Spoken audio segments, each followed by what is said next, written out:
Want to bring you some other news, though. It is one of those scandals that critics on both sides of the aisle now say offers a rare peek into a Washington run wild. The uproar over the General Services Administration throwing itself an $800,000 plus party in Las Vegas that you paid for. And you paid for clowns, and you paid for mind readers, and you paid for commemorative coins that got distributed in little beautiful velvet boxes so they could remember what they did to you. And that shindig may be just the tip of the iceberg. The House will hold not one but two hearings on the scandal next week. One beginning on Monday will be chaired by Republican Chairman of the House Oversight Committee, Darrell Issa. And he is my guest now. Mr. Chairman, thank you so much for being back with us. I know your position is that the Obama administration has kept a lid for months on information it had that this had taken place at the GSA. Why would they do that? And if they had, why would they release it now, relatively close to President Obama's re-election? Well, the facts are that 11 months ago, the Inspector General briefed the GSA because the Inspector General thought this was so egregious that even though there was more investigating to do, it was part of a pattern. In other words, it needed leadership action then while the direct investigation continued.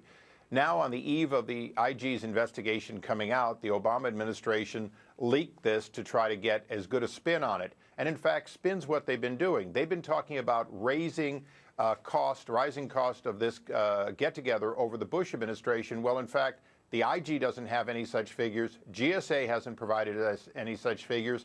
And we've gone to every agency and asked for 5 years' worth of all of their conferences so we can begin to look at what we think is, in fact, a systemic problem in government, one that very clearly for 3 years this administration did nothing to stop, and to a great extent, at least the GSA administrator was part of a cover-up. The administration, the White House, has come out in the wake of this and said, look, at least we put a stop to it, but this ridiculous spending began under the Bush administration and was allowed where there had been, 200% increases in the spending over the years.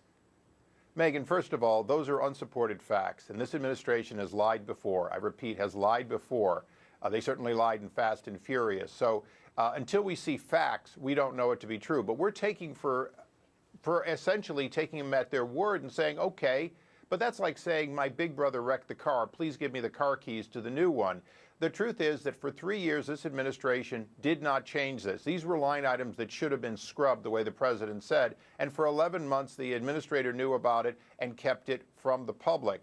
So when we look at what happened, this happened on the president's watch. This is a president who said there was runaway spending under Bush and that he was going to change it. And his political appointees have not, in fact, tamped down this desire by bureaucrats to spend your money as though it was, I guess, somebody else's money. But more importantly, they essentially were at this event fanning the fire. They were there giving awards. So when you look at political appointees participating in lavish parties, you can't say somebody else did it, whether that's true or not. And we are looking into it across all of government.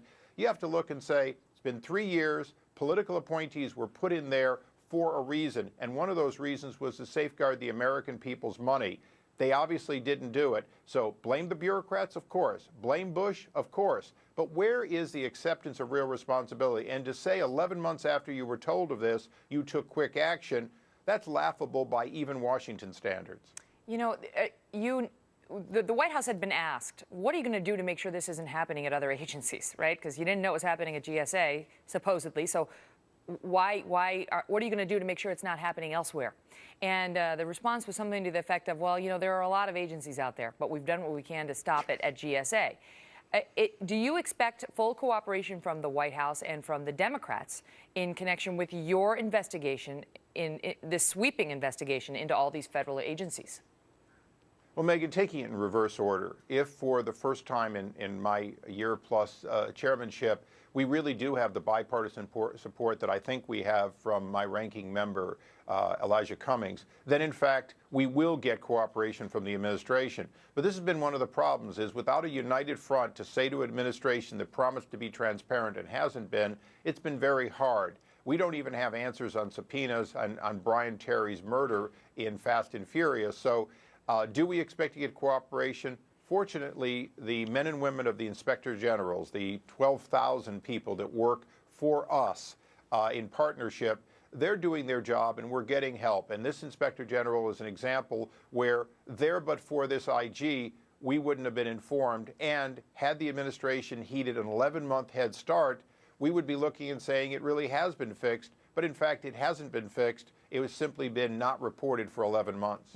And while these folks were under investigation, they were getting bonuses up to $1,500 of the taxpayers' money as well for such a great job that they did at that conference. It's really, you can't write the script.